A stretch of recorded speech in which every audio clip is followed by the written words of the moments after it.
dia, aqui quem está falando é a Marina e eu vou apresentar o tema inspeção visual. A inspeção visual nada menos que é uma inspeção detalhada de equipamentos e acessórios, com a motivação de encontrar possíveis não conformidades ou erros no processo de montagem de equipamentos e acessórios. Com a execução fácil, sem custo alto e sem necessidade de equipamentos especiais, com a finalidade de encontrar situações de riscos na inspeção de solduras, uma detecção rápida e eficiente que gera economia. Existem dois tipos de inspeção: a inspeção visual direta e a inspeção visual indireta. A inspeção visual direta resulta na observação direta, na qual pode-se utilizar ou não equipamentos auxiliares, como, por exemplo, lupas ou microscópios. Já a inspeção visual indireta resulta na aplicação de técnicas de visão artificiais como meio de auxiliar. A inspeção visual depende de vários fatores, como, por exemplo, iluminação, características, técnicas de observação utilizadas, instrumentos e equipamentos utilizados. A inspeção visual requer boa visão, boas condições de iluminações e experiência no reconhecimento de defeitos. Em solduras, o exame por inspeção visual é aplicado com frequência nas detecções de defeitos, como falta de difusão, falta de penetração, bordos queimados, sobrepussura e falta de enchimentos nos cordões da soldura, defeitos superficiais, como exemplo, poros e fissuras. A inspeção visual requer grande atenção, saber identificar defeitos e uma boa iluminação. Por se tratar de um ensaio, no qual a preparação do inspetor que realiza é essencial para que os resultados obtidos sejam viáveis. O erro mais comum quem realiza esse tipo de ensaio é assumir que o que se vê é como se vê. E muitos dos casos que se está a ver deve ser interpretado de função da peça inspecionada, a própria técnica da observação. Existem 3 tipos de defeitos que são enquadrados pelos inspetores que usam essa técnica de inspeção visual.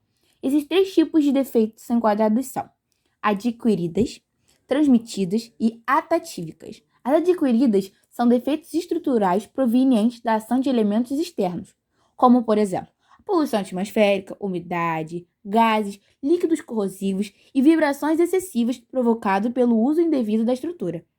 As transmitidas são originais de vícios ou desconhecidos técnicos do pessoal e da fabricação ou da montagem da estrutura. As atívicas são resultantes de má concepção do projeto, erros de cálculo de escolha de hiperlifados ou chapas de espessuras inadequadas, ou ainda do uso de tipo de aço resistente e diferente das considerações de projetos e normas. Hoje em dia, por falta da inspeção visual, muitos desastres acabam acontecendo, como, por exemplo, prédios, estabelecimentos, até piscinas estão acontecendo normalmente em desabamentos no Brasil. Em 2020, para cá, em pesquisas que nós fizemos, demonstra que houve muitos desabamentos de prédios ocorrendo rachaduras ou termos que podemos dizer aterrorizantes, coisas que só na inspeção visual conseguiríamos detectar, mas por conta e falta desse termo não utilizado nessas construções, acabam acontecendo esses tipos de tragédias que vocês estão vendo agora na tela. Bom dia, meu nome é Guilherme e vou começar falando sobre o teste de continuidade. O teste de continuidade nada mais nada menos do que um teste de resistência. Caso a resistência seja extremamente alta, ou seja, circuito aberto, nada vai acontecer. Mas se a resistência for igual a zero, consideramos este circuito como circuito contínuo. Nessa situação, um multímetro vai te emitir um sinal sonoro. Tem como características, a gente pode usar o teste de continuidade para verificar se condutores se encontram corretamente conectados ou se existe continuidade ao longo do seu percurso. Ele pode ser feito em fiações, cabos, trilhas de circuito impresso, membranas, etc. Como o próprio nome já diz, o teste de continuidade nos permite verificar se existe ou não continuidade nas ligações dos condutores. podendo ser utilizado para realizar testes em circuitos elétricos e eletrônicos. O teste de continuidade nada mais é do que um teste de resistência, caso a resistência seja extremamente alta, ou seja, circuito aberto. O teste de continuidade pode ser utilizado para verificar se existe continuidade entre condutores elétricos ao longo de todo o seu percurso. Se os condutores elétricos se encontram incorretamente conectados. Como usar teste de continuidade? Realizar o teste de continuidade é muito simples, mas antes de fazer o teste, é importante destacar que o teste de continuidade utiliza a bateria interna do multímetro como fonte de alimentação.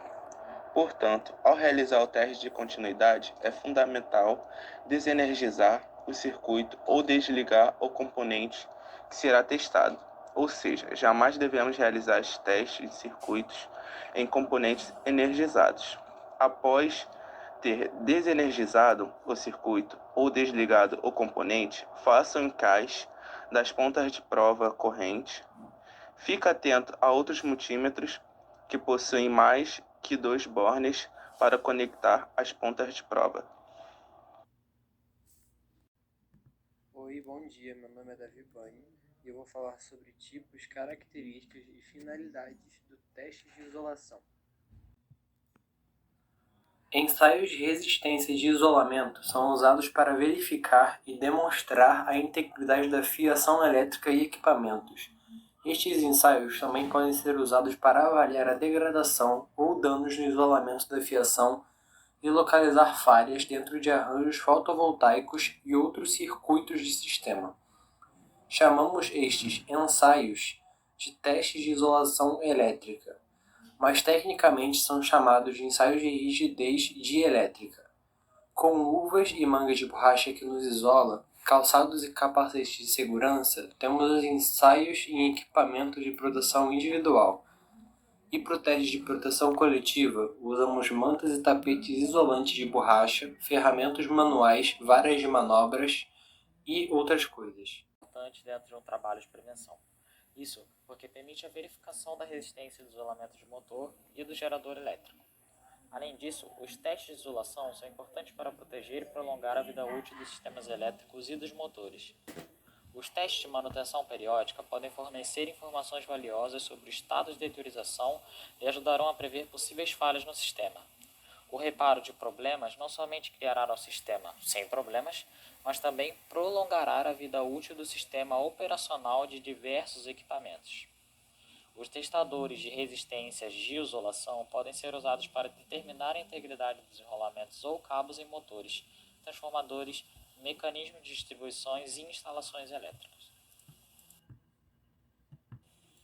Os módulos e os sistemas fotovoltaicos operam com níveis de tensão potencialmente perigosos para a segurança humana.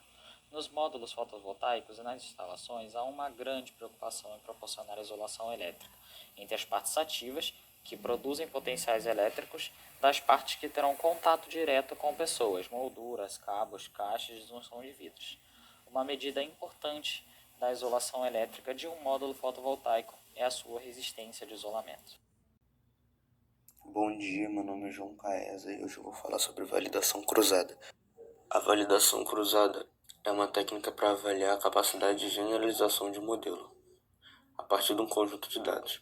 Essa técnica é muito utilizada em problemas onde o objetivo da modelagem é a predição. Com isso, é possível inferir de forma quantitativa a capacidade de generalização do modelo, tentando fazer a estimativa de quão preciso é este modelo na prática, ou seja, o seu desempenho para um novo conjunto de dados. A validação cruzada é utilizada para detectar a não generalização de um padrão. O conceito principal da técnica de validação cruzada é o particionamento do conjunto de dados em subconjuntos mutuamente exclusivos e o uso de alguns desses subconjuntos para a estimação dos parâmetros do modelo. Diversas formas de realizar o particionamento dos dados foram sugeridas, sendo as três mais utilizadas o método Holdout, o K-fold e o Leave-on-out. O método Holdout consiste em dividir o conjunto total de dados em dois subconjuntos, mutuamente exclusivos, um para treinamento e outro para teste. O conjunto de dados pode ser separado em quantidades iguais ou não. Uma proporção muito comum é considerar 2/3 dos dados para treinamento e 1/3 restante para teste. Na validação cruzada do tipo K-fold, os dados são divididos em registro em 5 conjuntos de tamanhos aproximadamente iguais. Ao todo, são situações no qual se faz exatamente o que foi feito no procedimento holdout. Todavia, com essa divisão, cada registro ficará com uma observação no conjunto de teste pelo menos uma vez. Isso fará com que a avaliação do modelo tenha maior cobertura em termos de condições. K-fold, com K igual ao número total de dados N. Nesta abordagem são realizados N cálculos de erro, uma para cada dado. Apesar de apresentar uma investigação completa sobre a variação do modelo em relação aos dados utilizados, este método possui um alto custo computacional, sendo indicado para situações onde poucos dados estão disponíveis. Então, pessoal, chegamos ao fim dessa apresentação. Muito obrigada por assistir.